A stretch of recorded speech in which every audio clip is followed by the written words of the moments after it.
Hey, welcome back to part number 5 of my A-6E-TRAM Intruder build. So this week, do something very new, and I'm going to make custom masks for the awesome Desert Storm camo scheme we're doing. So we'll go ahead and paint.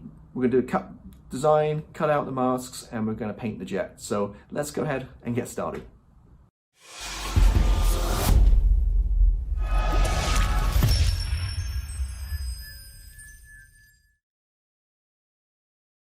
Hey, welcome back everybody. Hope you had a great week, and yeah, we're into painting finally. So this thing's been a bit of a beast. It's so complicated to get this thing together, but I think finally we're in the spot where we're ready to start putting some paint down. So as you can see already, I've done the canopy, the inside color, which is just XF53, just a gray color, just to kind of blend it in. Now I mentioned last part I did screw up. I did miss, somehow I missed down instructions. All the internal canopy parts I forgot to put in.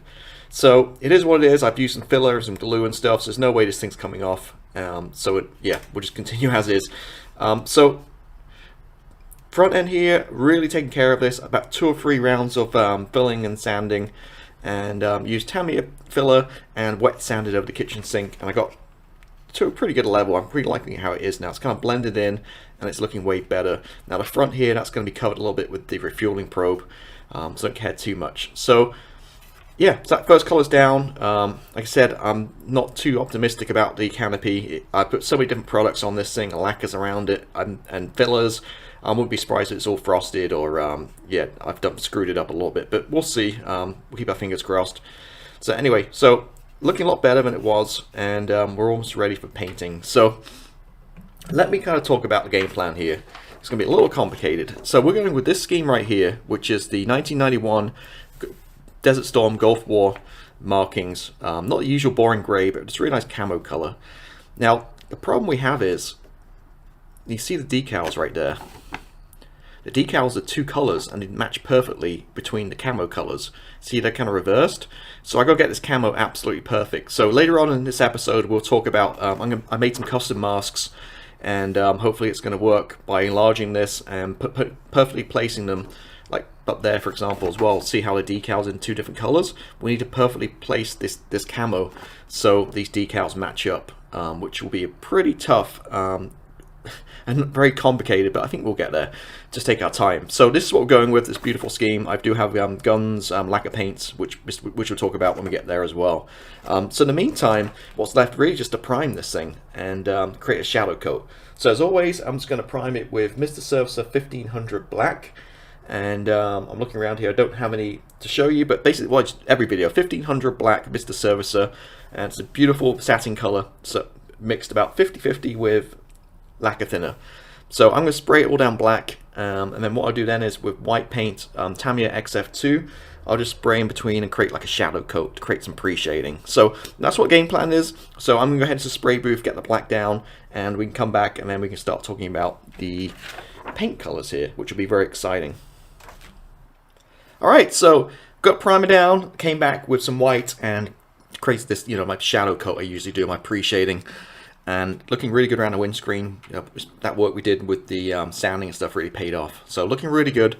Sprayed all the certain areas in the bays white as well, so we can mask that off, and nose bay there too, and the intakes.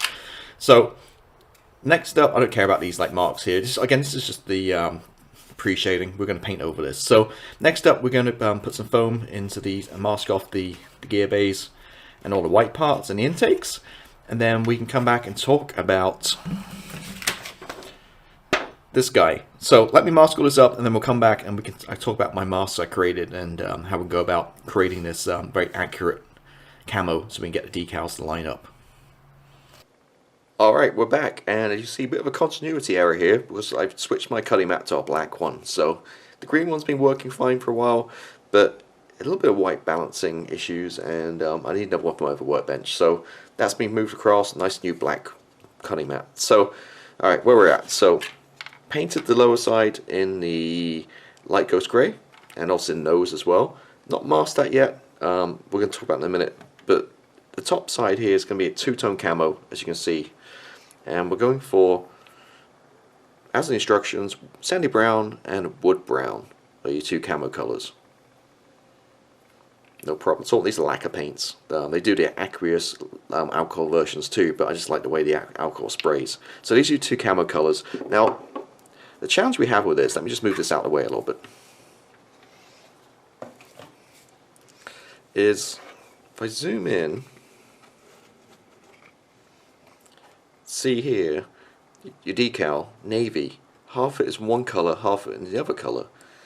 And back here on the tail, again, we're going over multiple colors and stuff here, 2-tone decals.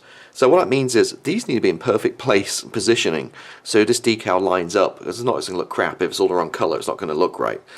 So I noodled this around a little bit, and the only way to do it, let me zoom back out, the only way to really kind of do this successfully is to replicate this and create a mask, my own custom masks. Now you can't buy masks online for it, like pre-cut. I go do it myself. So how I did that, first time I've ever done it, so let me talk it through. What I did was I scanned this into my computer, and then I figured out from measuring certain dimensions, like length back of the tail, or the horizontal stabilizers, or the wing, or length, or certain things I measured to figure out the scale. So on this, the left and right side is different size, the up and down. So long story short, I figured out how much bigger to kind of make it 48th scale basically. So what I did was I enlarged it on my computer, and I think I wrote them on here. So the sides were basically 208% I had to enlarge, and then this matches perfectly. And then I think it's 311 for the upper. Sorry if I scroll through here real quick for the papers. Yeah, 337% for the upper. And it gets the same kind of scale, 48th scale size. So what I did was I upscaled it, I printed it out on my computer. Now, the good thing is for you guys, if you're doing this, you don't have to worry about it, because I created PDF. Because I'm being a nice guy, I created PDF, so you guys can, if you shoot an email to me, I'm happy to share it with you. You can just print them all out and you're ready to go. So I've got them all here. So what we're going to do is we're going to cut out these blobs. So we're going to paint the brown first, and then cut out these blobs, mask it, and then paint the sandy brown. So we're going to paint the wood brown, dark brown first in these areas. We're going to stick the mask down, and then we're going to spray lighter color over the top. When we peel it off, we'll be left with those splodges. And because we can cut them out, it should match perfectly. We'll get more lined up, so these decals are going to look good. So I've got the whole aircraft covered here, you know, all the different markings and stuff. But what we're going to do is we're going to start with the horizontal stabilizers, just to get our feet wet and see how it works.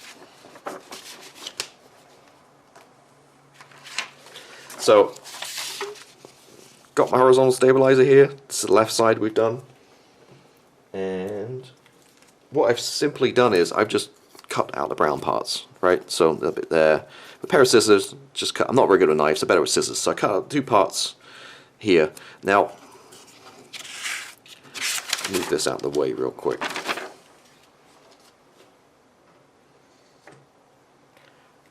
And I painted it brown. So see, I painted, obviously masked it off, light ghost grey, brown on top, the areas where it's going to go, and I'm going to loosely place it. And the problem is here, I think it goes like that somewhat. They don't stick down because they're paper, and I'm not sure what adhesives I could use without damaging the paintwork. So what I've done is I've gone out and bought this Tamiya 87129, and what it basically is like, I think it's 6-8 sheets of masking tape. So basically this stuff, but sheets of it. Now you can get it without the lines, which is perfect for me, but that was out of stock. So this is like $1 more. So this is all they had in stock. So I bought this one. It's a masking sticker set with 1mm lines. Again, I don't really care about lines, but you got quite a few sheets in there. It wasn't that badly priced. I think it was about $10. So what I've done then is I've taken my masking sheet, and then in the very corner, because I want to utilize as much of this as I can, I've put down my templates on top of here. I drew around with a pen and then cut them out. So we're left with these guys. So we've gone from printing it out, cutting these out, to masking, like pretty much draw around it, trace it on here, then cut them out again with a pair of scissors, and I've now got my masks. You see it peels right off here. Now I'm not going to apply them right now because I don't want to. I'm not ready. I need to do the other side. I don't want to ready to paint. So masking tape, Tamiya masking, well, masking sheet. And what I'm going to do now is simply take this and get these in again the right spot where they go. And what I'll do is I'll peel it off. I'll stick them on in the right location, using my guide. And there's going to be my perfect mask. And then I'm going to again spray it with this, peel these off, and then we'll have a perfectly camouflaged mask, horizontal stabilizer.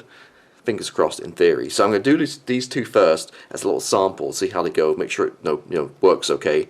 And then I'm going to come back and then we'll work through the rest of the aircraft. Bit at a time, take our time, just do a wing at a time or a subsection, subsections basically, so we're not going to like overwhelm, get these things modeled up and that kind of stuff. Just take our time, it's take a few days probably, and just get this all masked up, painted correctly, and then once this is all done, we put our decals on, it's going to line up, fingers crossed, perfectly. So that's the game plan.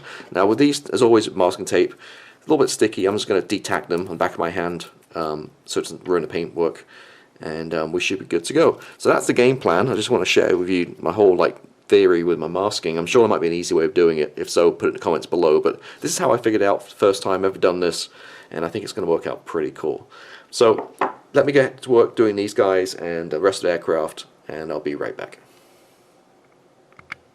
Alright, so here we are. So masked off as planned with the masking sheet, and then sprayed on the sandy brown, and now we're going to do a live reveal, see how we're looking. So let's do this guy first. So fingers crossed, it should be. Yeah, there you go. It worked pretty good. Take some of this off too. And there we go. So I'm going to come back and do some post shading and stuff later once it's all built and stuff. But yeah, that one seemed to work. Let's look at the other side.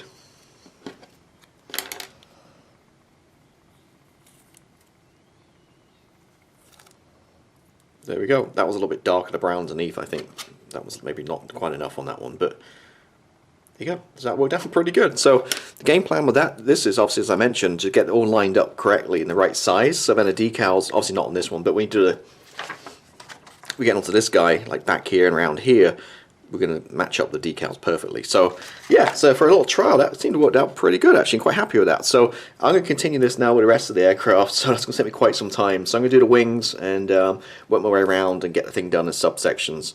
So yeah, so far so good. So let me continue and I'll be right back. Alright, so we've done the painting part, and yeah, spent pretty much most of the weekend doing these masks. And you see I peeled them off the end here on the wings. I've not done the fuselage yet, so we'll do that in a minute. Now, no problem at all with paint, it's just the colour. I'm not sure, the brown looks good, the wood brown, but the sandy brown here, I don't know, it looks like kind of bottle, but it just looks a little bit kind of, I don't know, like mustardy to me or something, more tan. I don't know what you guys think, but it's not going to be a problem because I'm going to come back and do a lot of post shading, and I'm going to whiten this up and basically bleach all the paintwork back. So, not be a big deal ultimately. Just off the bat, it just doesn't look quite right. So what I'm going to do is take the masks off, we'll come back, we'll do the post shading, and then I'll mask and paint the red for the inside of the leading edges and stuff here too. So let me grab some tweezers and let's go at it. It's been a couple of hours since I put this paint down, so it should be dry by now. So let's peel this off. Now what I should note too is there are a couple of things in the instructions, like down the side here it had like a really wide band going over, but it's narrow over the top. It didn't make sense. That was an error. And back here, it had like a bit sticking up, and it didn't quite match with this. Sorry, I'm off camera. Didn't quite match with this. So the two top parts there, it just didn't look right in the instructions. So I just kind of blend them up best I could, match them up. But yeah, there's supposed to be a really thick band this side, but it just didn't look right at all. But anyway, let's go ahead and peel this off and see what we got left. I'll probably have a heavily weather this too, so if there's a some paint issues here and there, we can cover it up with some weathering.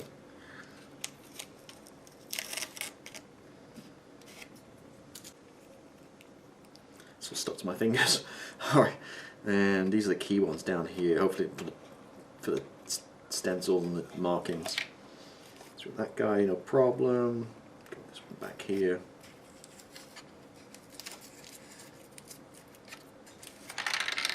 Okay, so you see there we missed a little bit of masking tape. That's not a problem. Again, I've changed my camera angle. dropping everything. I'm changing my camera angle, so it's a little bit tricky for me. This is the first time I'm using this camera angle. So sorry if I'm a little bit off camera. Right, it takes me a few weeks to probably get used to it.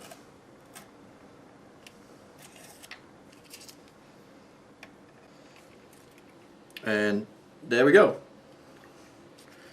So, just looking around here, looking pretty good. So, I want to leave on the masking here for the blue on the underside, because I'm going to again do post shading, and then once I post shaded, we can take it all off, and we should be good to go. So, the masks look pretty good. I'm pretty happy how it turned out in the end. We'll see. The proof in the pudding is when it comes to decals, and if the decals perfectly line up back here, the two colours, you know, it's definitely been a big success.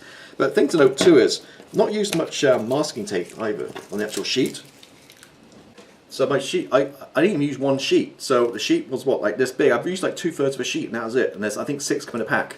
So yeah, Tamiya masking paper, really cool, and it worked great. So like I said, I just traced them as you saw earlier, cut them out, stuck them on, no problem at all. And again, yeah, didn't use very much at all. Again, this is one sheet, and this is what's left over from that first sheet. There, cool. So very nice. So let me go ahead do my post shading. So what it basically means is I'm just going to take a little bit of this paint, where we at, this guy, and do the brown to it, add a little bit white to it to lighten it, and just spray the inside of all the camo lines and stuff, and get it kind of blended, faded back. And then I'll mask up and paint red down the edges, and we've got to paint the speed brake. I believe it's red. I got to check the instructions. The inside of the speed brake too.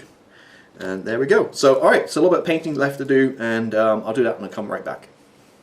Alright, so here she is. She's done. She's painted and looking really good. I'm really, really happy how it's turned out so far. So painted the red, pretty easy, just masked it off, painted the red for the leading edges there, and back of the flaps. Again, that annoying rattle. Speed brakes. This is a good point. I couldn't find any pictures online for this. There's nothing to colour callouts. I did find one picture. It looked like a dark kind of grey-black colour, so I used rubber black. It's fine for me. It doesn't have to be historically accurate. And then that's how she's looking on the side. So really liking how it turns out in the end. Still got the decals on, but loving the colour scheme I went with. So the grey underneath with the desert kind of camo. So basically just bleached it down. Real easy. Just taking the original colour paint and in a little like gold plastic glass, mixing it with a drop of white, and then just very low air pressure, just spraying the inside very lightly, just spray the inside of all the areas randomly, and you can see the different tonal differences. Same with brown too, and then you get this really nice effect, kind of weathered, worn down look, which I really dig. So that's it, pretty much done. Masking's off. What I'm going to do is, I've done a little bit already, just taking my sanding sponge, very worn down, just going to run around the edges, just get rid of those high points, and blend it all in and stuff. But other than that, really happy how it's looking. So what I do need to do is first is I'll just hand paint these exhausts again, hand paint these, and then we're ready for a clear coat. So I'll gloss clear it, and we'll come back next week and do the decals. So all that work we've done this past few days on this, hopefully is going to pay off, and these decals are going to line up well, fingers crossed. So yeah, really cool scheme, just loving how this one's looking. A lot of work gone into this, but we're getting close to the end now. So thank you as always for watching. I'm going to wrap this video up, and I'll be back next week with the putting the decals on and getting this guy weathered. So thanks, have a great one, and see you later. Bye bye.